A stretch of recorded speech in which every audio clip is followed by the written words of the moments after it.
Hey, howdy guys, Connor McCaskill here with Armando from Mondobytes. That's right. So today we're actually filming a video for Armando right now. Armando, what are we filming for you? So we're going to be comparing the iPhone 12 Pro to the R5. You know, phone cameras have gotten really good, in particular the iPhone, and we want to see if you can really tell the difference between two.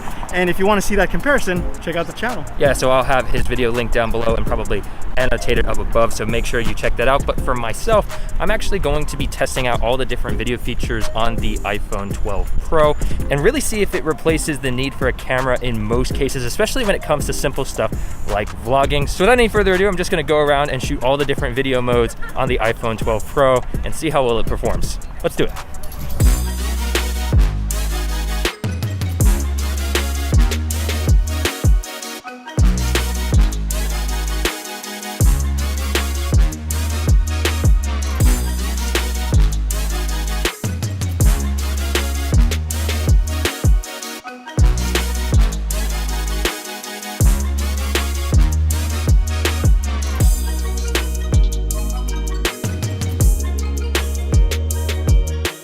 So one thing about the iPhone that does bother me a little bit is that I do feel like it tends to overexpose, especially with photos, but they actually do have this really cool feature where if you touch on the left side of the screen if you're in landscape mode, or on the top of the screen if you're in portrait mode, there's a little arrow and you touch that, and then you get actually access to exposure compensation, which is really cool. So I tend to like to go either one stop under or maybe like 0.7, 0.3, just whatever's underneath the normal exposure of the iPhone, because I feel like that typically, in my opinion, looks a little bit better than what iPhone typically tends to go towards, which in my opinion is overexposed.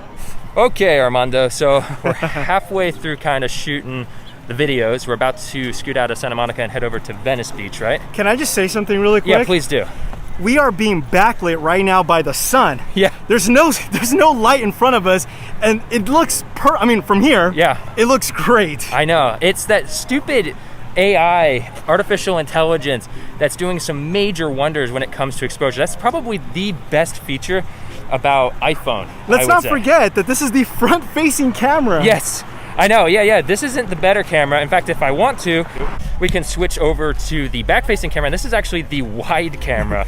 So I really should have no worries about us being in the frame, which is pretty gnarly. Yeah, you could just look at the lens and you know that you're basically going to be in the shot. Yeah, exactly. It's kind of like the GoPro, you know, where you just kind of hold it out and you just pretty much know everything you need. And probably some extra stuff. I don't know, you might be able to even see the microphone up here, but it looks really, really good.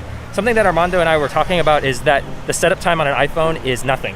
Nope. You just start shooting immediately. There's nothing to set up. You don't have to change your white balance, to change. So you don't ever miss a shot, basically. You basically just press record and you're ready to go.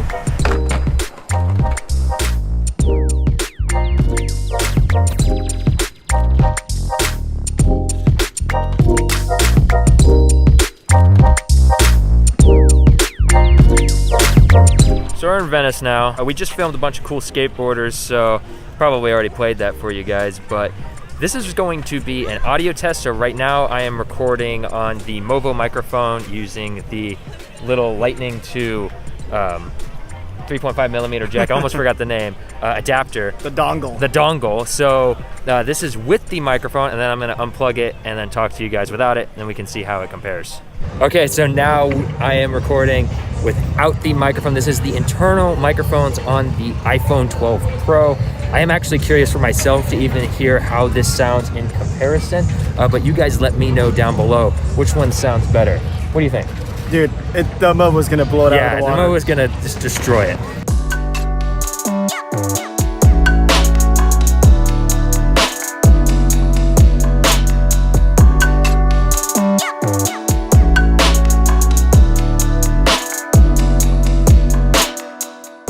Okay, so we've now moved on to Pasadena, and we picked up a new guy. Hi. Welcome. It's Dave Mays, if you don't know, which you should know.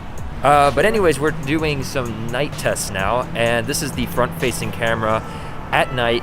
I can already see on the screen that maybe it's a little bit noisy, but that's to be expected, so I'll go ahead and flip it around to the other camera and see how that compares.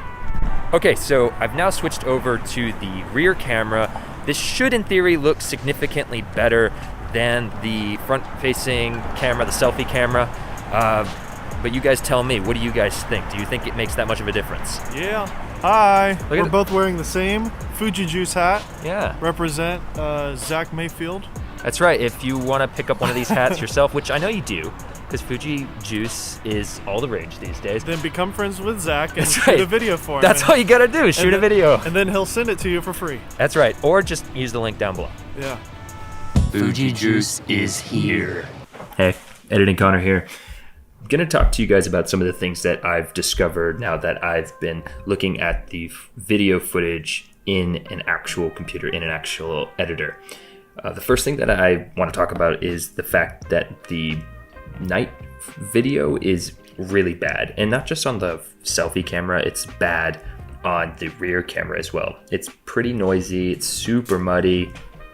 Overall, it's just not appealing at all. But the biggest and most glaring issue that I saw was definitely the flaring. These are two issues that were on the iPhone 11 Pro, and I don't know, I was just kind of expecting it to be better, and technically it is better than the 11 Pro, but I wanted it to be significantly better. So the night videography on iPhone seems to be more or less non-existent, at least with the 12 Pro. I haven't used the 12 Pro Max, although I do have a friend with a 12 Pro Max, so maybe I can play around with that later. But in terms of the iPhone 12 Pro as a whole, I'm definitely impressed with it. I do think that it is a viable camera to use. I just don't think that it's still good enough to replace my Fujifilm camera, at least for me. I don't foresee myself negating bringing a camera to use my iPhone unless I'm just filming like an Instagram story or something like that. If you are, however, in the position where all you have is an iPhone 12 Pro and you can't afford to get a camera on top of the phone, it is a thing that you can use to create really cool content. You're just gonna have to be okay with the drawbacks and kind of plan around those things, and maybe don't shoot at night, or if you do shoot at night, shoot with a lot of external light just to kind of help out the small sensor that's inside of that iPhone 12 Pro. But anyways, guys, I hope that you all enjoyed this video. I hope that you got something out of it. Hope you have a fantastic week, and as always, thanks for hanging.